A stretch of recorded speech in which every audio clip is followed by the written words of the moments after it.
Hello,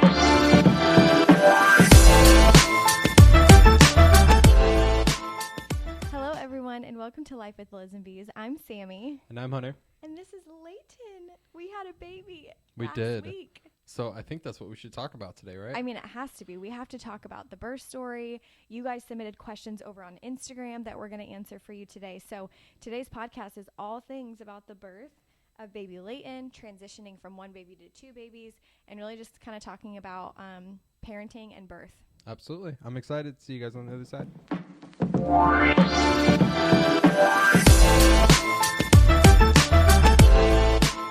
All right, Sam. Since I guess you're the one that gave birth. I am the one that gave birth. I think we should start with you. What happened? How did it start? Give us the details. The details of Leighton's birth story. Okay, so here we go. So right now I am 8 days postpartum. So we had her on June 20th, 2023. And I would say that my signs of labor started the previous Thursday. So they started about 4 days before. And Hunter knows for like 4 days we were going back and forth between like, is this real labor? Are these contractions?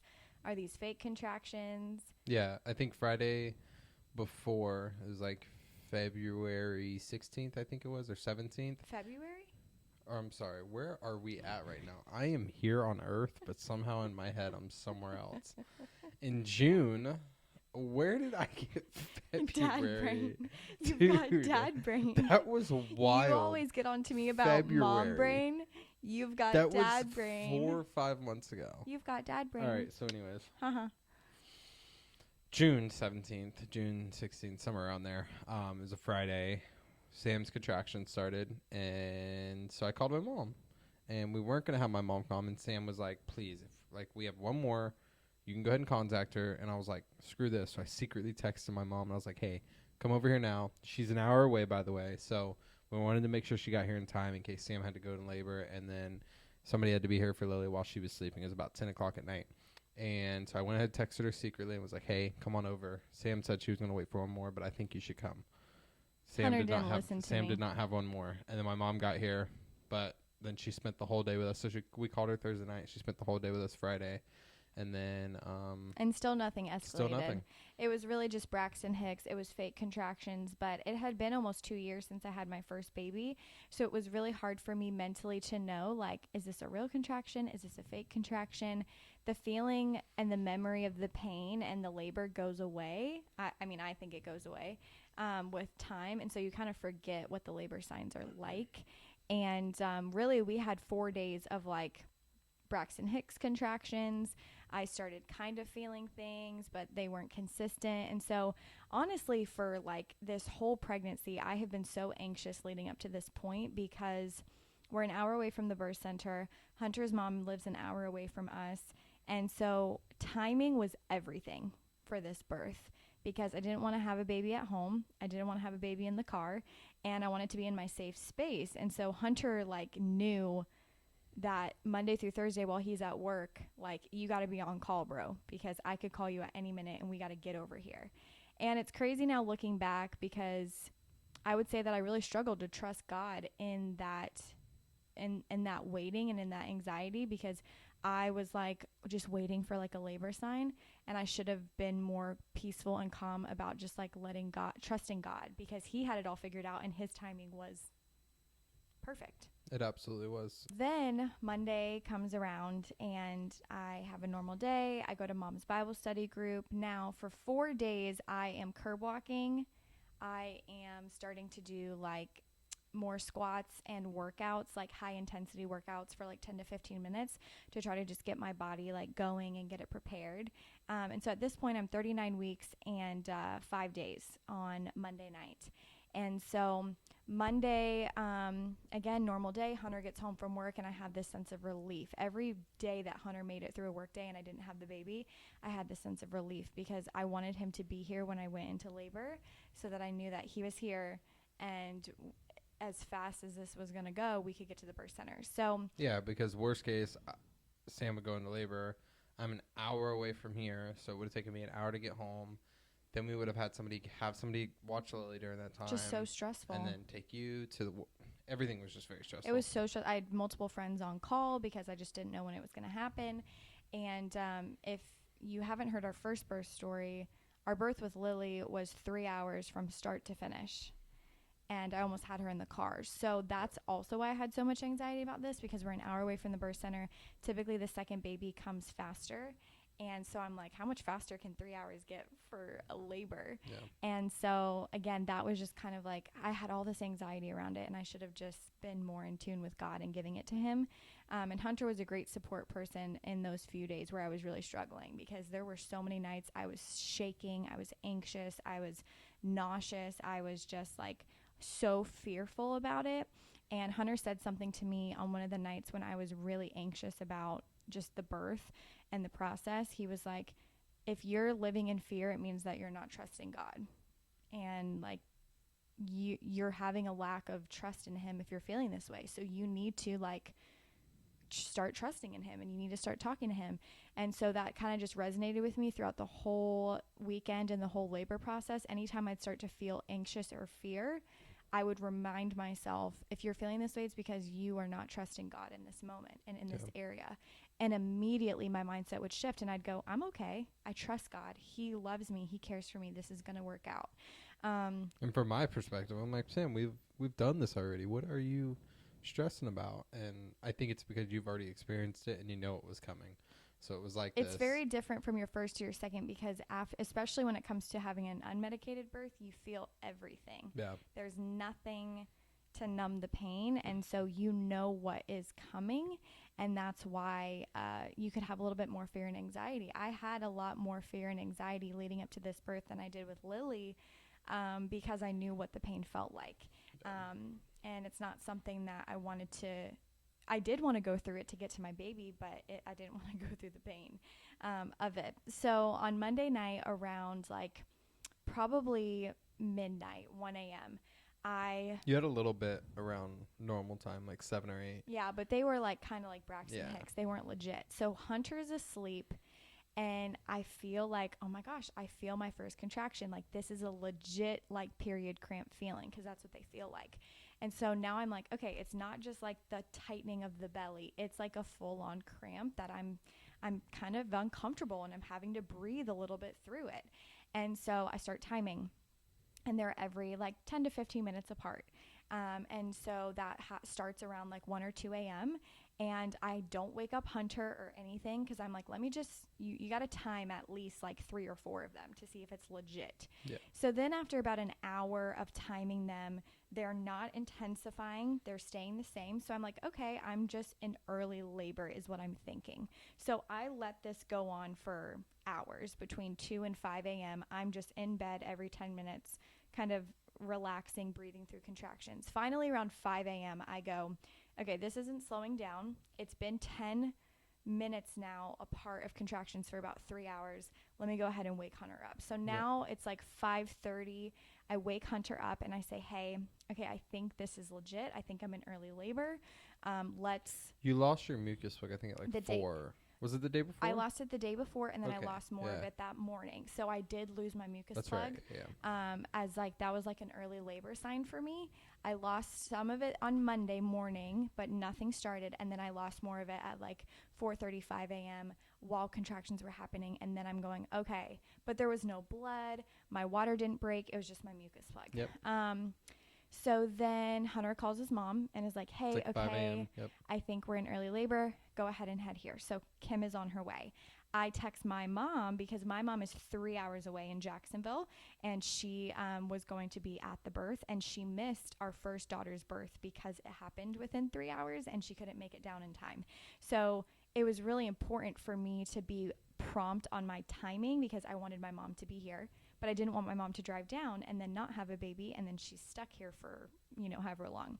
So I felt God just like telling me like, okay, tell her to come.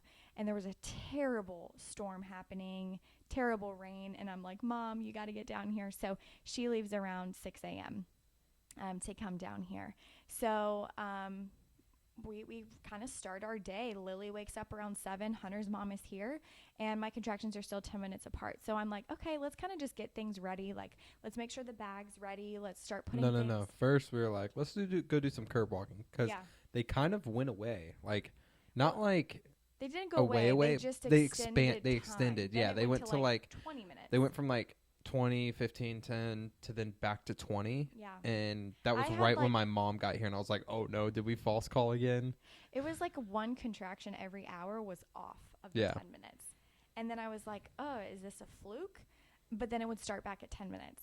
So then it's like 7:30 a.m. and I'm like, let's go on a curb walk. So Hunter and I start curb walking, and I'm like, whoa. We got a block down the street. It was like, and I start feeling so much more pain, so much more intensity.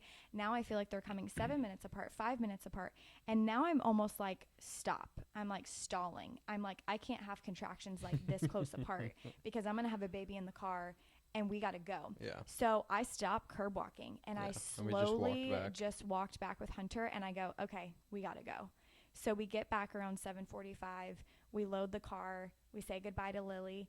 And I called my midwife at 5:30 a.m. So when I called my midwife at 5:30, I'm like, hey, I'm having contractions 10 minutes apart. And she's like, okay, well, we don't want you to come in too early. We want you to labor at home as long as possible. So, and I told her on the phone, I said, listen, I'm not having a baby in the car, so I'm going to come in if I feel like I need to come in. Well, either way, one thing you didn't mention is you already had an appointment that day at 10:30. Yeah. So she called her at 5. 10.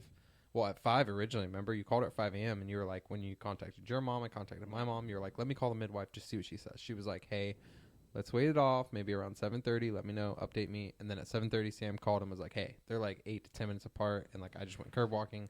And I feel like they're coming. And either way, I'm going to go ahead and come in. And I'm going to come a little bit early because I had an appointment at 10 a.m. Yeah. But I'm like, they opened at 9, the clinic. So I was like, can I just come early? And she's like, yeah, just come. So we get in the car and we drive the hour to get to the birth center. And in the car, they're still about every 10 minutes apart, even on the dot, every 10 minutes. I feel like they started going away or extending again. One time in the car, it went away. And I was like, this is weird. Right when we were about to pull up, too. I was like, oh, no, we're going to pull up. And they're going to be like, you're crazy. But here's the crazy thing about labor and birth. Yes, it's a lot of physical, but it is so much more mental. Yeah. It is such a mental game. And if you are not in your safe space where you want to give birth, you actually can like signal to your body to like hold off. Like I have heard of women like stalling their labor, stalling, pushing. At some point your body's going to do what your body's going to do to get the baby out. There's But nothing you can like do about it. It's a lot of mental until you get up to that point. And for me, here I am at home curb walking. I honestly feel like, you guys, if I was at home birthing this baby, I would have had this baby by 7 a.m. Yeah. 100%. I would have had the baby so much quicker. But mentally, I was like, I have to get to my safe space to have this baby, which is the birth center. I got to get in the water. I got to get to the birth center. So the whole time we're in the car, the whole time we're traveling, I'm like, I can't have this baby yet. I can't have this baby yet. So we get to the clinic, and they asked to check me. And we're going through, like, checking my blood pressure. They're asking me all the questions. And they check me, and they're like, wow, you're 5 centimeters. And so that was encouraging to hear, but also dilation is something that can like happen super fast. And I do want to point out on the way I said, hey, I think you're probably like 5 centimeters. Hunter did say that. And I had no clue where I was at, because with our first baby, I showed up to the birth center at 10 centimeters, like ready to push her out. And I went through transition in the car with our first baby. So here I am with the second baby, and I know I'm not close to 10 centimeters because I'm like, I don't got to push. These contractions aren't that intense yet. But, I was 5 centimeters. So after she tells me I'm 5 centimeters, she goes, you can head to the birth center. And I go, okay. So then I had this like huge mental shift where I'm like, right, I'm going to have this baby. We're here. I'm going to have this baby today. I'm going to have this baby soon. And so they're like, okay. So my midwife, Michelle's like, I'm going to go over to the birth center to get set up. You guys can come meet me there in 10 or 15 minutes. While she leaves, I'm in with the other midwife, Melissa. I had like 3 contractions in the course of 10 minutes. And Melissa's like, okay, you need to go to the birth center. So Hunter and my mom are like getting in the car, everything. I get in the car and we head to the birth center. And now we're easing up on, 10 a.m.? Mm-hmm. 10 a.m. Well, 9:45. 9:45, yeah. Yep. And perfect timing, you guys. My mom showed up to the clinic at 9:15. It's like 9:30, 9:15. 9:15, 9:30. My mom drove straight down from Jacksonville. She just made it to the clinic. So we get over to the birth center, and my labor picks up fast. I put my labor gown on. Listen, if I'm going to be completely honest, I'm like, all right, she got all dressed. Like, she's ready to go. I'm like, is she like faking this right now? Because like out of nowhere, guys, she went from like, that one hurts a little bit, to like couldn't stand, like out of nowhere. I was dropping my And, like, entire body weight on her. I was like, is Sam just like pretending right now to maybe try to force herself into it? And then I realized about 10 minutes in, I was like, okay, yeah, this is I legit. grabbed Hunter and we tried 2 or 3 different positions for me to feel comfortable in for labor. Hunter didn't get to really help me in my first labor with our daughter. Yeah, it was too quick. Because it was too quick. So Hunter didn't get to help. I mean, this one was pretty quick too, but yeah, but you got to help me so much more, which was a huge relief for me. I didn't get any relief in my first birth. I did everything on my own. This time Hunter got to really help me and step in, and I needed him to because I was in so much pain. And at one point, I just grabbed Hunter's arms, put them underneath me, and I dropped my entire body weight on him, and he was not expecting that. But I just needed to free fall, because nothing feels better when you're having a contraction than just like releasing. And Hunter just reminds me, like, why don't you share some of the things that you did during labor to help other men know, just like some of those little techniques of what really helps center me during those moments? Yeah, so there's a couple things, and there's all kind of classes you can take too. We did the Bradley method. Yeah, we did the Bradley method, which helps. But there's a couple things you can do. So you can do like some kind of pressure on the back that's beneath the back and right above the hips. Buttocks and the hips. And you can kind of put some pressure there on both sides. And then, like Sam was saying, I'd put all her weight would drop on me, and I'd kind of hold her underneath her armpits. And we just kind of sway. And then we just kind of sway a little bit. And then a big thing is releasing all of that stress, releasing all that tension. I do this a lot during workouts, and it's just a good thing because they say during workouts that if you're super tense, it makes you breathe heavier. It makes everything so much harder. So if you relax your face, you relax things, it's so much easier. So for Sam, I would start rubbing kind of like her forehead, like her eyebrows. So I would just sit here and just, if you guys are watching on a video, I just sit here and kind of rub her eyebrows, just go back and forth. I'd rub her temples a little bit. I would just tell her, keep releasing all the tension. He just kept reminding me, don't tense your face up. Just release. Breathe down. Breathe down. In. Bring the shoulders. If you can bring the shoulders all the way up, breathe all the way in. Relax. And then once you breathe out, just bring them down. Drop them. And it relaxes you incredibly. So it was all about just trying to get Sam to just release all the tension, because that's when she was able to just kind of like open up and go. Because if you fight the contraction, it hurts 50 times worse. But if and you know just what your spouse wants too, going into it. Like Sam told me to before, because this time I was kind of more prepped, whereas last time it was too quick for me to even get to put anything that I did, which is awesome because this time I was able to implement stuff, even though I feel like I hadn't learned anything in 3 years. But like, know what she wants. So like for you, water's a big thing. Oh my gosh. Peppermint oil. I pulled out this peppermint oil, not knowing how strong it was, and I put it. I'm like, Sam, I know you're a little nauseous. I'm like, the whole room just like your nose was burning. I looked at Hunter and I go, babe, that was way too much. I didn't realize at all because I was like, oh no. So stuff like that. But I was able to put peppermint oil on her hand, and it helped a little bit, even though it was super strong.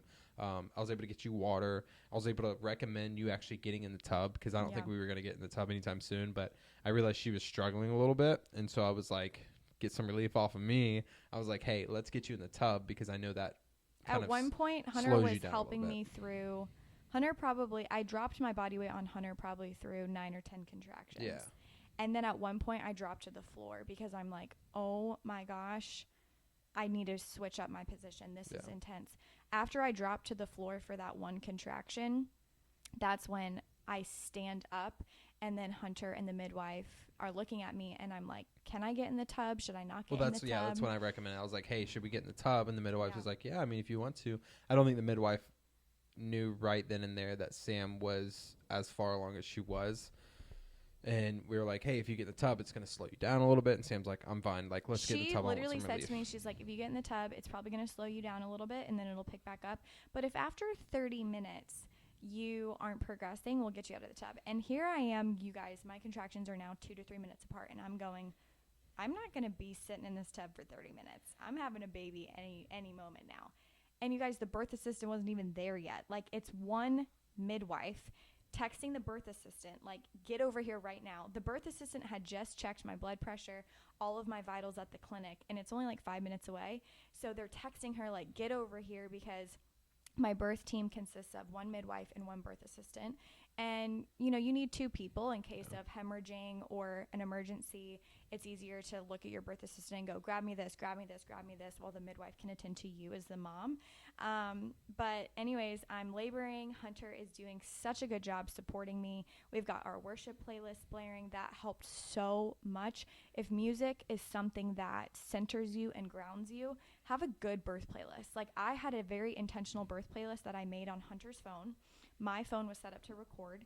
That was also something we planned, and it was super important for us to record those moments. For those of you that haven't seen our little birth vlog, you can go see it over on our Instagram, on my Instagram at Sammy_Lisenba. We recorded those moments because I wanted to look back and I wanted to see and remember what it was like. And I'm grateful we did record that. So birth playlist was super helpful. Finally, after 30 minutes of really having contractions 2 to 3 minutes apart, then, you know, the midwife says, yeah, you can get in the tub. I get in the tub. I'm leaned back, just kind of relaxing for about 5 minutes. And my contractions do kind of go away. Like, they slow down a little bit. And then all of a sudden, I get on all fours. And this was the position I wanted to push in. It was almost like you were practicing. You were like, oh, let's just see how it feels. Let's just see, like, if my body progresses or not. Because everyone's body is different once they get in the water. I get on all fours, and this is the position I wanted to push in. I had done a lot of research leading up to my second birth to not tear, because with my first baby, I tore. I had a 2nd-degree tear. I had to get external and internal stitches, and it took about 6 weeks postpartum for me to feel not like in so much pain. Yeah. Postpartum sucked the first time around because of the stitches. So I was like, going into this birth, I am not going to tear. That was something I kept telling Hunter. I kept telling my midwife, like, I got to be in the best position to not tear. So I get on all fours to just, you know, go through the contractions. And all of a sudden, after maybe 5 minutes on all fours, I say to Hunter, I got to push. Like, now I'm like shaking. The midwife's in the other room because Sam's just going through contractions at the time. So no midwife is in the room now. Because they really respect your space. Yeah. They're not in there. Like, it's just me and Hunter. And then at this point, my mom gets called in because we're like, okay, I think we're about to have this baby. But the midwife's in the other room. Me and Hunter are just laboring. And I say to Hunter, I think I have to push. And the midwife overhears. And luckily, she overheard it because I'm still like, because all I ever hear is, it's going to be a 24-hour labor. Like, it's going to be so long. I feel like that's all I ever hear. And Sam, on the other hand, I guess is a whole nother breed. So it's what I do in when pregnancy. Sam goes, I'm going to push, I'm like, there's no shot. Like, you just were 5 centimeters literally 45 minutes ago. And now you're ready to push. No shot. And so luckily the midwife overheard, because I wasn't going to go say anything. I was just going to kind of wait. Because she was checking in like every 5 or 10 minutes. So Hunter would have had to catch the baby if that was the midwife was coming in like every 5 or 10 minutes. So I was just going to wait until she came in next time. But she overheard, came in, and she's like, what, you got to push? And you're like, yeah. And then she gets her gloves on. She gets her gloves on, takes a look, and goes, yep, okay, baby's right there. And the water hasn't broke completely yet, so. Yeah, so she goes, your water hasn't broken. I see baby's head. Keep your butt down. Because being on all fours now with the water, you know, somewhat at the midpoint of the bathtub, if you're having a water birth, your baby has to be born in the water. Your baby can't be born in the air and then brought under the water because they're in water in your sac, you know, in your placenta.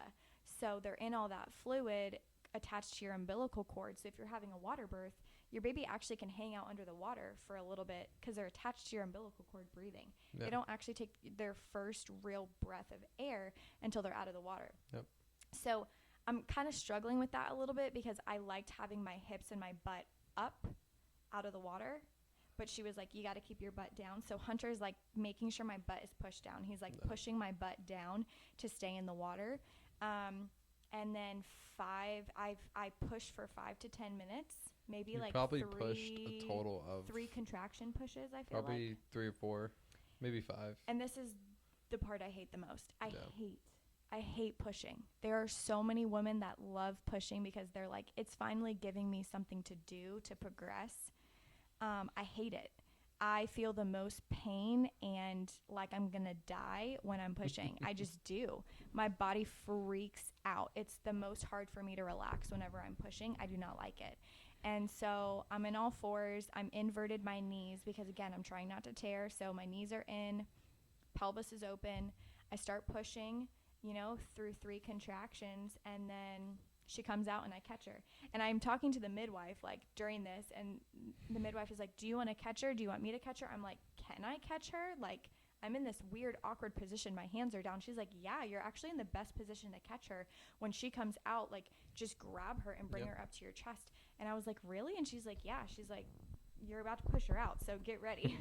So, because it's funny. You go through a minute of, like, intense pain, and then you get, like, a minute of, like, relief. And you're normal, and you're talking, and you're conscious. And then all of a sudden the contraction comes on again, and you're like, all right, time to get after it. Don't talk to me, like, time to go. And I would prompt Hunter. I think you were doing a little worse though between these, because the water was a little bit hotter. It was. I was getting hot. And so like, and Sam being on all fours, like that's a little bit more energy than just sitting on your back. It's just an awkward position. You're working more. You're relaxed. When I birthed Lily, I was leaned back like this, and so I could relax my upper body. When you're on all fours, you're kind of working. Your arms are down. You're pushed. You're pushed your arms down. Your butt is up. You have to put in a lot more effort. Yeah. So I was getting way more exhausted. Hunter was giving me water like every minute. Giving her water. They had a cold towel for her. He was putting it on my head. Because she looked hot. Like she looked like she was sweating. And that was something I told Hunter. I said during transition, you need to put a fan or a cold washcloth on me. I told him this before. I told him this days and weeks in advance. Luckily, the midwife had my back too. She already had the cold rags ready to go, so it worked out. She had 2 cold rags ready to go, and I was like, perfect. And it worked out great too because the water was super hot. So I was like, you need it like right now, no matter what. So anyways, Leighton came out at 10:50. She came out at 10:50 with her arm like this. So it was a harder push for me. Go ahead, because Leighton came out with her arm by her face. So when I pushed her out, I was pushing out her head plus her hand with her arm and then her shoulder. So I did have a little bit of tearing. And her umbilical cord was wrapped around her neck, her arm, her body. It was wrapped around all her body. Everywhere. So, and when Lily came out, Lily was just like perfect umbilical cord attached. Like she was swimming under the water, came back up and ready to go. Leighton, when she came up, she had like 3 umbilical cord twists. Yeah, we had to she wasn't obviously crying yet because the umbilical cord was wrapped around her throat. And I'm like, how do I twist her? So Sam's like freaking out a little bit. I'm like trying to twist her one way, and the midwife is like, okay, turn this way, twist this way. Yeah. The midwife, thankfully, obviously, they know what they're doing. They're the experts. So she grabbed Leighton really quickly, flipped her a few different ways. You can kind of see it in our birth vlog we put on Instagram. The midwife's like right there flipping Leighton because she had the umbilical cord wrapped all over her body. Yeah. And then after that, we had our baby. So it was crazy. So, you guys, my contractions, like I said, started at 2 a.m. every 10 minutes apart. And then around 9 is when they started, picking up. But I know for me, it was all mental. If I was at home having this baby, I would have had this baby so much quicker. I definitely stalled my labor because I was wanting to get to my safe space to be able to freely let go and have my baby. And I went from 5 centimeters to 10 centimeters in the course of 45 minutes, and she came out, super quickly after that. Yeah, and I think some really cool things about, giving birth at a birth center or at home is how quick you can kind of recover whenever it's that natural. You should tell people about the after process. Well, let me tell them real quickly what immediately happened after, and then you can kind of tell them about the after process. So, obviously, the 4th stage of labor is the placenta. So, I needed to get out of the water. They prefer and recommend to deliver the placenta out of the water, especially for me encapsulating my placenta. It was important that it came out dry and not wet. So, I got to, have Leighton skin to skin on me, attach the umbilical cord for about 10 minutes. And then the midwife was like, all right, let's get out of the water. They don't interfere in any way, you guys. Literally they rub the baby to make sure they're crying. And then they're they check her heartbeat when she comes out. And then other than that, they're hold your baby, have your baby up to your chest, skin to skin. They need to feel mom. They need to feel that comfort, that warmth. So we just sat in the water for about 10 minutes. Obviously, the water gets super gross because, you got blood, you got your water breaking, you got everything coming out. Maybe some bowel stuff going on there. I did not poop this time, though. I'm telling you, You're I did telling me not. that, but I looked at that water. There's some stuff in But there. that's just like the all Maybe, the blood maybe. I mixed don't with know. everything We don't coming want out. to. I I didn't don't want poop in to. my first. Listen, I'm taking pride in not pooping in my first or my second birth. I'm proud of you. Just saying. Release the bowel movements before going. I release it a lot before I go into labor. We'll just say that. So after about 10 minutes, they get you over to the bed and they just get you comfortable. They dry you off, they get you over to the bed, and then you just rest with your baby on your chest. And then they let you contract to deliver the placenta. So once you start to feel those cramping feelings again, because you're going to have some contractions right after to deliver the placenta, the placenta naturally comes out. They may need to help support a little bit. And then from there, they make sure the cord goes fully white and stops pulsating. And then once it does, they cut the cord. My mom got to cut the cord because Hunter gets. I don't know what it was the about cord. that. I don't know what it is. I don't know. I'm not really bothered by it. I think it's just like, I'm like, I'm good. Yeah. And I didn't do it with Lily either, so I was like, I don't want it to It's be not unfair. fair. And like, I don't know. I just. Yeah, so Hunter It's didn't not cut that the important cord. to me. It's fine. My mom cut the cord. She was really excited to do that, so she got to do that. And Yeah, that then was cool. we got to hang out with our baby. So yeah, why don't you tell people what that after process Yeah, so is it's like? it feels. I mean, for me again, I've never had the hospital experience. Me either. But the stories I've heard and like my brother-in-law, your brother, our sister-in-law, your sister-in-law, Yeah. whatever. We've heard their experience and just how they go about it, and like they're usually in the hospital for 24 to 48 hours. Yeah.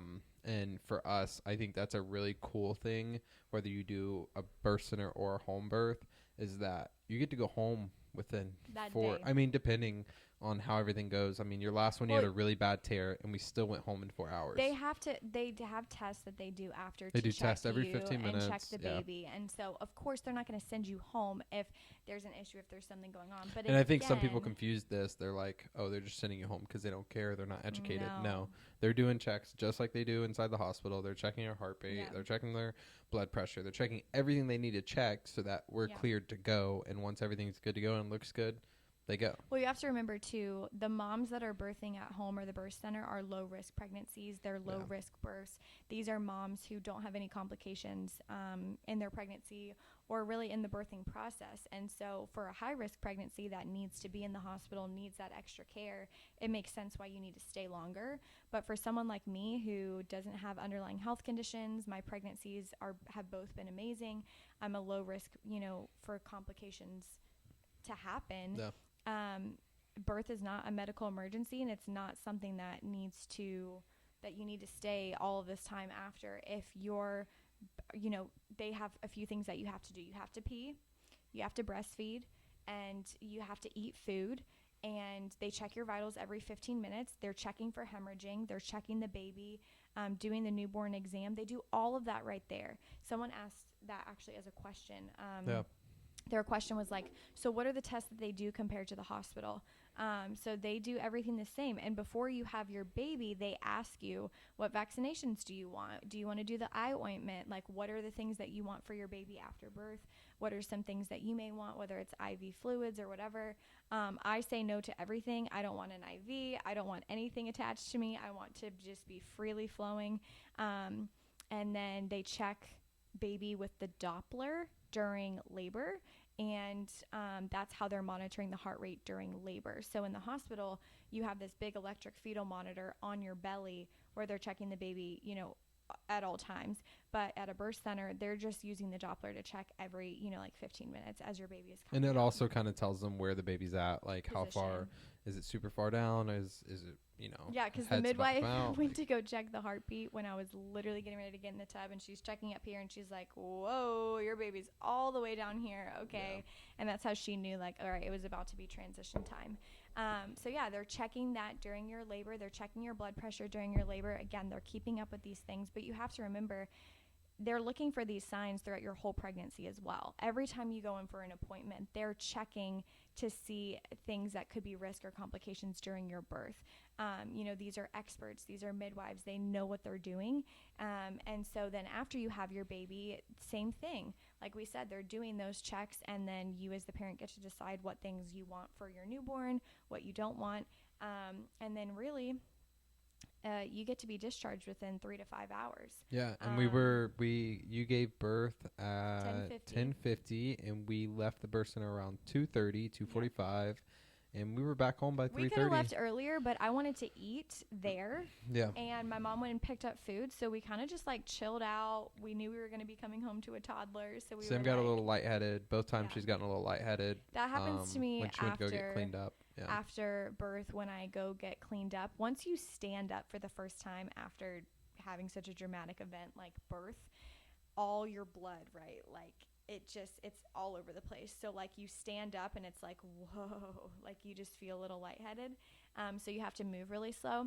And then I was in the shower this time immediately after birth cleaning up, and the water was just a little bit too hot. So I was feeling like a little bit just like lightheaded, seeing stars. So I had to sit down. That happened to me with Lily as well. So yeah, I mean, you just have to know your body best, and you're in the care of amazing medical professionals at the birth center or at home. And so I hope for our next birth we get to do a home birth. Yeah. And again, it's just having that just relief knowing that you can get back home. I mean, we were back home at 3:30. We could rest. We're getting back to our life, and like instead of being at the hospital and being all tense, like how's Lily doing? How are the dogs? Everything taken care of? Mom, are you good? Do we need to have somebody replace you? It was like, hey, can you just babysit for you can just get back to your environment, and that I think made the adjustment for our daughter so much easier. So let's get to some of the questions. Yeah, absolutely. I feel like we've already kind of like answered some of the questions during this, so we'll kind of like sum up. So first one is, these were all submitted on Instagram too, by the way.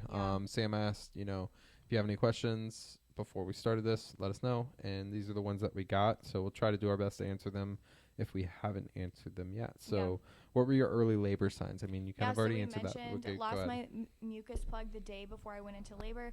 Lost more of my mucus plug that morning. I actually had no clue what a mucus plug looked like. I had to look it up on Google once I saw something come out in the toilet, because I was like, what is this?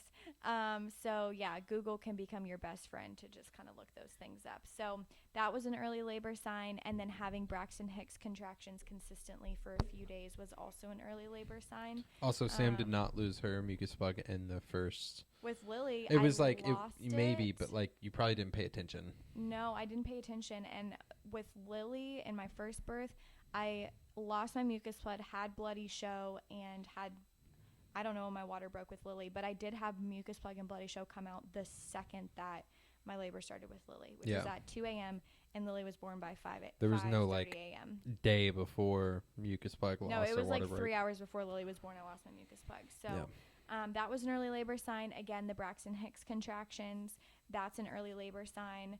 And then having diarrhea, having like more just like bowel movements and stuff is definitely a labor sign. Big sign too is if you're like cleaning your house before you go into labor, that's like signs. Like Sam the week before, Sam like cleaned everything super deep because she was like, I know I'm having this baby, it's coming. So that's also like crazily. That's crazy. I was on all fours, hands and knees, scrubbing and cleaning our shower like just a few days before giving birth. Now we have a clean shower. Yeah, just giving birth to Lee. And so you just kind of have those feelings, leading up to it. So those were some of my early labor signs.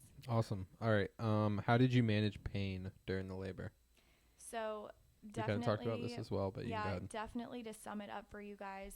First thing is going to be having a support person. You have to have a support person. It doesn't have to be your husband. A doula, the midwife, a birthing assistant, but someone who is prepped and prepared and in tune with you. They know you. So like my husband knows me, and I tell him these things before, so he's not like, so he just knows. So he knew in the moment. I think you are very scared before all of this stuff, and I think you think I'm like not prepared.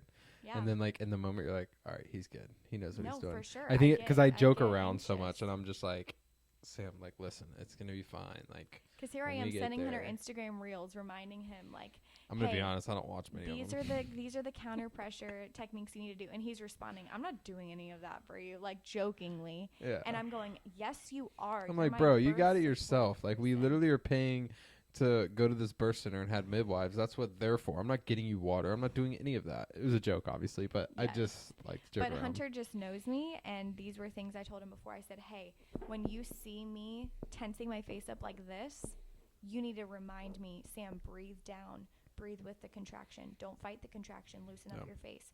When I'm feeling nauseous, he knows to get peppermint oil. When he sees my lips are getting super chapped and I'm licking my lips and I'm feeling like I didn't do that frantic, he's getting me water. No, you're getting me water. That's I did get you water, just not.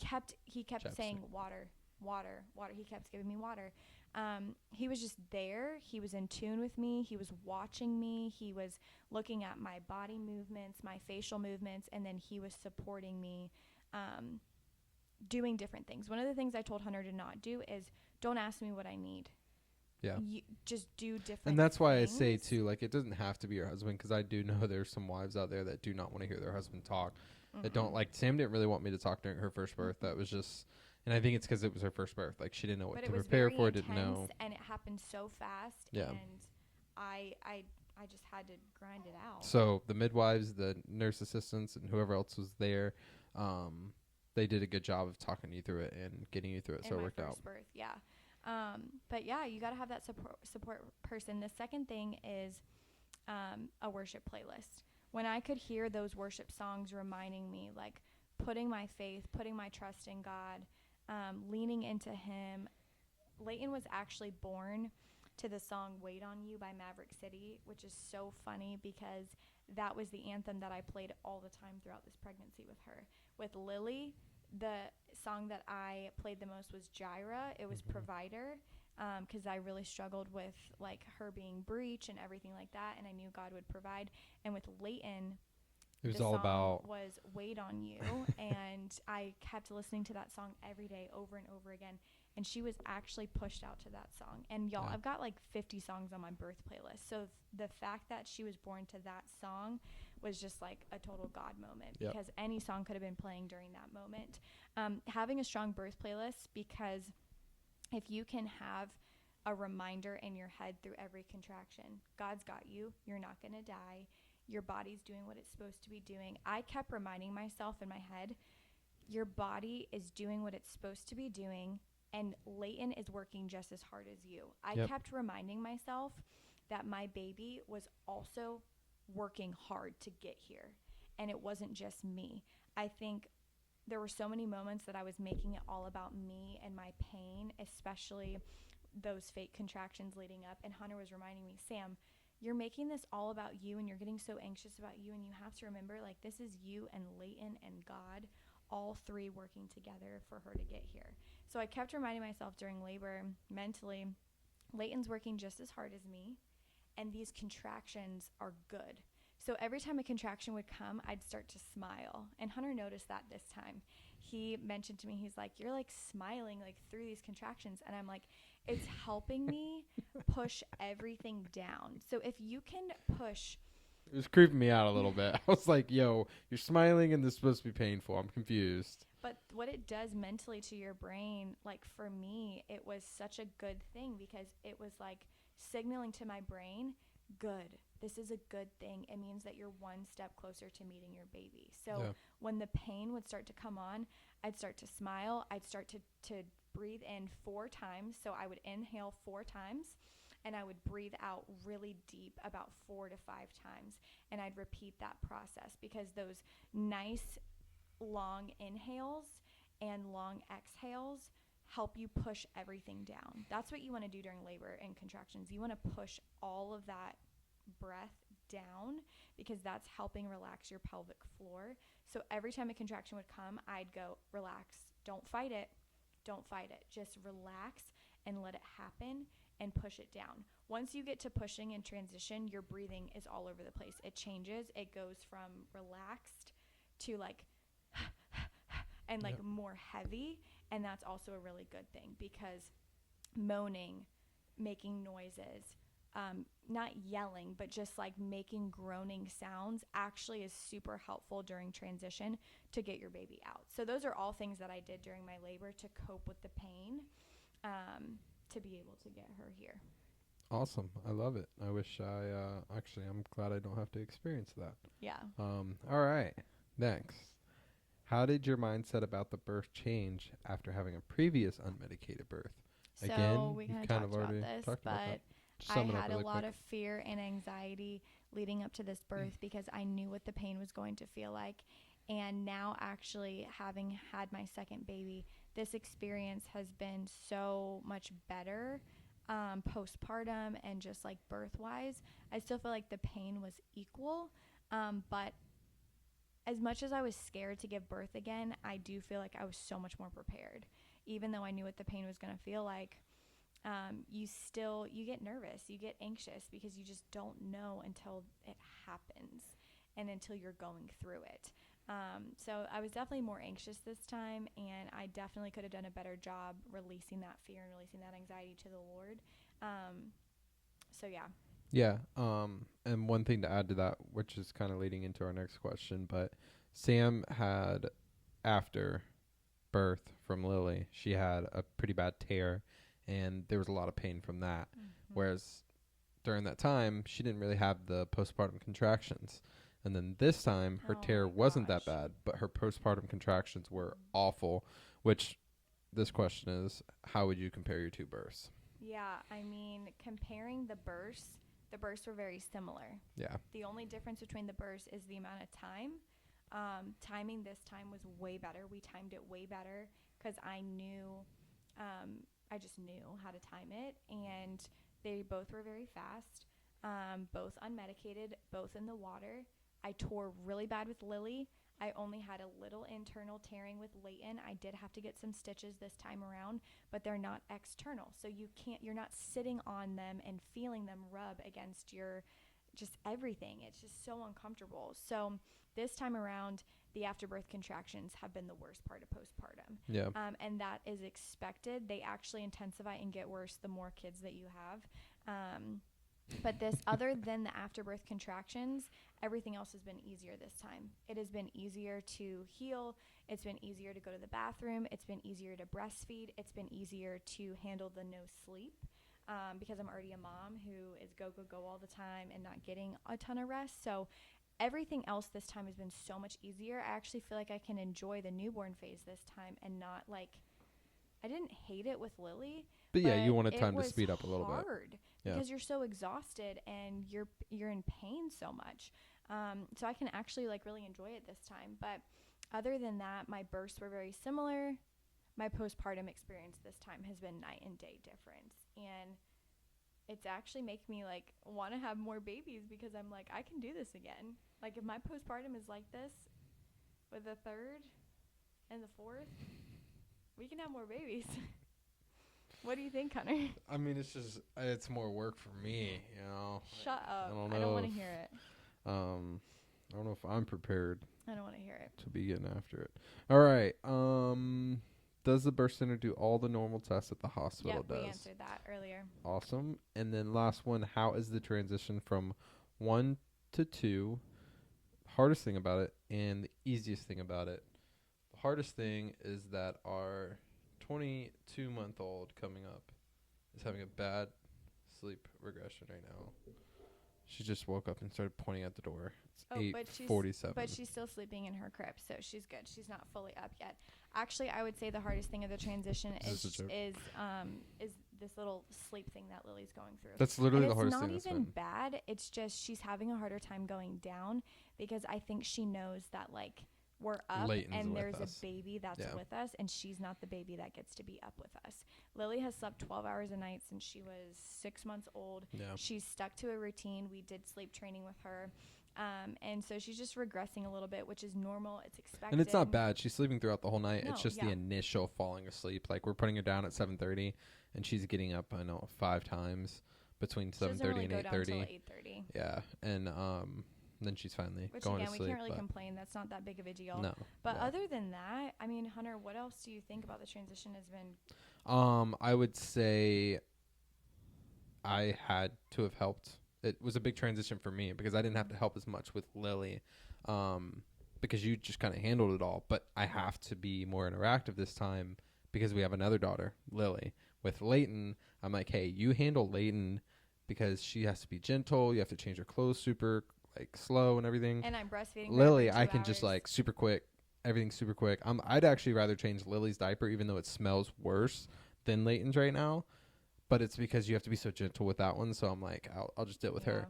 But what I'm saying is transitioning from that 1 to 2, we're both doing work. It's not one of us taking a break. There's not really a break there until they both go down at the nighttime. But I mean, again, it's not. Once Lily goes down for the night, we get some relief. Once she takes her nap during the day, we get a little bit of relief. But again, I don't think it's that bad, and it also helps that I'm on paternal leave right now, so that helps a lot. Oh, I mean, obviously, we have it really good. Hunter's on a 6-week paternal leave right now.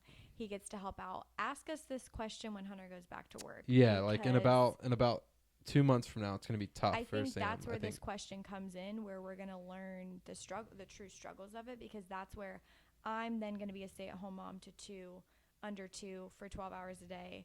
And then Hunter's going to be at work all day. So we'll answer that question more deeper in a few months. But it's been, it honestly, I think this first week is 10 times easier than the first week we'd had with Lily. Even though we have another kid, because we know what to do this time. We know what to do. We expected the no sleep. We're more patient from what we've learned with Lily. More patient. We, like Sam was saying, she was so used to sleeping in before Lily that going from like sleeping in till 9 or 10 a.m. to having to be up at night all night, having to be up by 7 to start the day, like that was new for you. Obviously, that wasn't a huge transition for me, but for you, that was a huge transition. Now it's like, now I already I'm do like, that. I can get up every 2 hours and get up at 7 a.m. and go all throughout the day and be fine. I mean, you hear people complain about it all the time. Like, you get no sleep, but I promise you get used to it so quick. Your body adjusts. With the first baby, it's really hard, but then your body adjusts to it, and then you're just used to the reality of being a parent. Sam has told me she's been, since the 3rd day, like the 2nd day, she was like, I don't know, I really need to recover before even thinking about a 3rd. Since the 3rd day, she's been like, I'm so ready to have a 3rd. Like, this is easy. Like, it's not that hard. Once the afterbirth contractions stopped, it was basically when they stopped. I went, wow, this experience compared to Lily has been so much better. It's been so encouraging, because you see all these negative things about transitioning to a second baby, and there's just all this stuff all over the place. And People again, always complain. we know it can't, there's going to be hard times. We know that there's going to be points where we're going to be like, dang, this is tough. But right now, it's actually going we're saying really in terms good. of the first week of a newborn, this is 10 times easier with a newborn than it was with our first. Even though we have 2 kids. We know all the little tips and tricks. We know everything to help with calming her down. We know what signs are for I know how to breastfeed. Feeding, whether she needs a diaper change, whether she needs her arms down at night to help her sleep, whether she needs her arms close to her face to help her sleep. We know all of those little things, and that has helped so much with that little one. So oh my gosh, yeah. And then the transition for Lily, because I think that this person's also asking, how's Lily transitioning? I think we both had this, I don't know, I had this fear that like either Lily was going to be like obsessed with Leighton, or she was going to be like, what have y'all done? Y'all have brought another baby into this house. It's basically been nothing. And Lily has like, so like day 1, Lily was like, oh cool, there's a baby, like awesome. And then she'd like run off and play. Day 2, Lily was like, oh, okay, this baby makes noises. This baby cries. This baby is breastfeeding on mom's boob. This baby is now in her arms all the time. And then Lily's like interested in the baby, and Lily's getting her baby. And while I'm dressing Leighton, Lily's dressing her baby, and Lily's kissing Leighton and touching her hands and freaking out a little bit when she cries and being super aware of her. So like Lily has adjusted so well. She's done awesome. She's like obsessed with Leighton. Like any opportunity Lily is zoned in on Leighton, she's like laughing when she's hiccuping. She's patting her back to help burp. She's like wanting to touch her face. And earlier she's this morning, learning to be super gentle. We're like going through all of Leighton's facial features, and Lily's like eyes, mouth, ears, like pointing to Leighton's facial features. So like I thought that it was going to be really hard on Lily, and it actually hasn't. She's done awesome, and we're just excited to watch our girls like literally become best friends, because they're 21 months apart. So like they're literally going to grow up doing basically everything together. Yeah, so it's been great. So that's really it. That's the birth story of this little one who's about to wake up. She's starting to wake up, and answering all of y'all's questions. So I hope that we gave a ton of insight and that you just enjoyed getting to hear, more about our story. And if you have follow-up questions that you want to ask us that you thought of while listening to the podcast that we can answer in future episodes, we'll probably do an episode in a few months once Hunter goes back to work about the true 1 to 2 transition, because right now it's just different of both of us getting to be here. We try our best to be authentic, and when I authentically say to you right now, I'm being very authentic. This has been so easy, and literally this first week we're like on vacation. We go to the pool every day. I help with Lily, help with Leighton. Like, we're enjoying our time right now. Great. And I do want to point out, with the transition. For that question that somebody asked, preparing for unmedicated birth and things like that, I take my preparation for birth very seriously, and I do take pride in my births going so well because of all the prep work that I did during pregnancy. And I'm a firm believer that if you, what's the saying that I say all the time?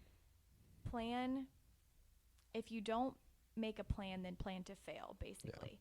And so, yes, there are things that can happen during birth. There are complications. There are unexpected things. But if you make a plan, right? I just think about like preparing to run a marathon. You're going to plan. You're going to prep. You're going to take it one step at a time to get your body ready. That's exactly how I treat my pregnancy. I follow a strict regimen of 6 dates a day, labor prep tea, labor prep capsules, evening primrose oil, doing prenatal yoga, Pilates, bar, chiropractor. I do all these things very seriously because I want to dilate quickly. I want to have a fast birth, but that I'm like in tune with, not like too crazy fast. And I want to have a great postpartum healing journey. It's funny because I feel like I watch when you tell other women this, they kind of laugh at you like, haha, okay. But like Sam swears by this, and I can swear by it too, because it has literally just been the best 2 births possible. It is research backed. Dates and red raspberry leaf tea and like these things that I do during my pregnancy to prepare my body, my pelvis. When did you start those? In the 3rd trimester is when I start like more of the supplements and like the dates and things like that. I don't miss a day, you guys. Like, ask Hunter. Like, he makes my tea. He made my tea every night. Me and Lily had a date smoothie every day for 6 weeks. Like, I follow it strictly because I want to do everything possible that I can do to prepare my body. And if at the end of the day I did everything that I could do and God had different plans for the birth and we had to get transferred to the hospital or I had to have a C-section or whatever, at least I knew that I did everything that I could do to plan to have that successful unmedicated birth. And then I give it over to God. But I do firmly believe that you can have the desired birth that you want to have, but you have to plan for it. You have to prepare for it. You can't just say, oh, I'm just going to, hope for the best and try not to get the epidural and go to the hospital and hope that I can do it unmedicated. Like, no, there's no hoping or wishing. It's like you have to prepare your body. If your body's not prepared, then you're setting yourself up for failure.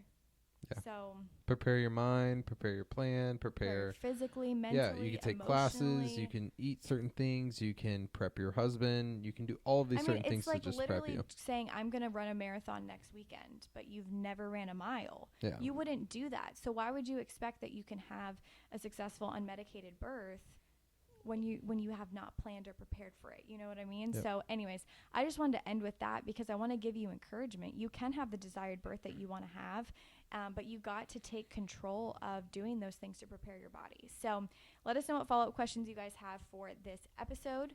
And right now in this season, we're releasing episodes every other Monday. So we'll come out with another one in 2 weeks. We'd love feedback. We'd love ideas for our next podcast. Yep. We're always super appreciative of anything that you guys give us to be able to prep podcast ideas. You can email us at lifewiththelisenbes@gmail.com, or you can go to Instagram and send us a message at lifewiththelisenbes. So this was awesome. We are officially a family of 4, and it has been fun. So we'll see you guys on the next podcast. All right. Bye. Later.